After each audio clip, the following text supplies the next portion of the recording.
In the past couple of months, the Aquarium Co-op has come out with a couple of freeze-dried food options to add to their lineup. Those being the freeze-dried Tubifex cubes and the freeze-dried brine shrimp cubes.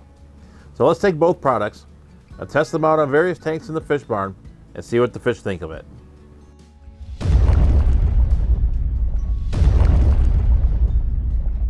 So before we start feeding this product to fish, I do want to take a little bit of a deeper dive and look at these products more thoroughly. You can purchase either one of these products from the Aquarium Co-op for $5.99 for a 0.7 ounce container. Looking at the ingredients list for the brine shrimp cubes, you can see the first ingredient is brine shrimp, which is something I would expect. Going through the remainder of the ingredients, you can see the majority of the remaining ingredients are additional vitamins. Heading further down into the guaranteed analysis, you can see this product has a crude protein percentage of 47%, as well as a fairly low ash content of a max of 10%. Ash is considered a filler in most fish foods, so I really do prefer to have a minimum amount of ash in my fish foods. You can also see the metrics for fat, fiber, moisture, and phosphorus levels as well. So let's switch gears to the Tubifex Worms, and you can see a fairly similar ingredients list, with obviously the first item being Tubifex Worms instead of the brine shrimp. The rest of the ingredient list is pretty similar to that of the brine shrimp, mainly being just vitamins. As we look towards the guaranteed analysis, you can see this has a higher protein content at 60% compared to the 47% for the brine shrimp. This is something I would expect since the brine shrimp are generally not considered to be terribly high in protein. The ash content is similar to the brine shrimp at a max of 10%, and again, you can see the other metrics as well.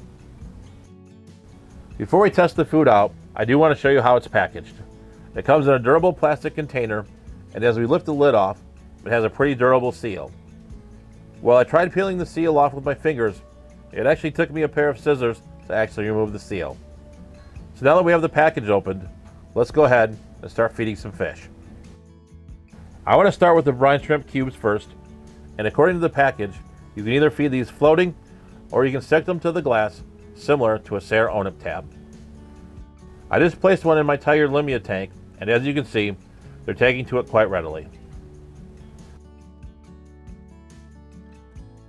I also wanted to try this on an additional tank, and as you can see, my Berlin black swordtails are taking to it as well. So I do want to test out the floating method as well, and the first tank I want to attempt this on is my Actinobius towerite tank, and again, they're taking it quite readily. I did test out a second tank with the floating method as well, and that's with my Kalmani swordtails, and again, they really took to this quite readily. It really didn't need much prompting. So for the brine shrimp, I would definitely say this is a winner. So let's go ahead and run the same test with the Tubifex worm cubes as well. I first put the worms on the glass of my 54-gallon bow front, and while it did take them a few minutes to figure out what the food was, they did take to them quite readily once the worms started to rehydrate and start to break apart.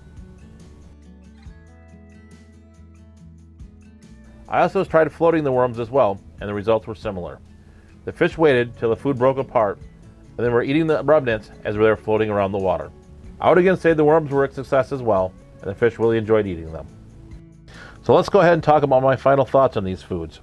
As you can see in the video, the fish took to both foods quite well. And looking at the ingredients list, you can see that there was not a whole lot of filler, and this is a high quality product. I also thought the pricing was quite fair, and you got a fair amount of food for the money. And all in all, I would definitely highly recommend you check this food out and try it in your fish room for yourself. So with that being said, stay safe, stay fishy, and I'll see you on the next video.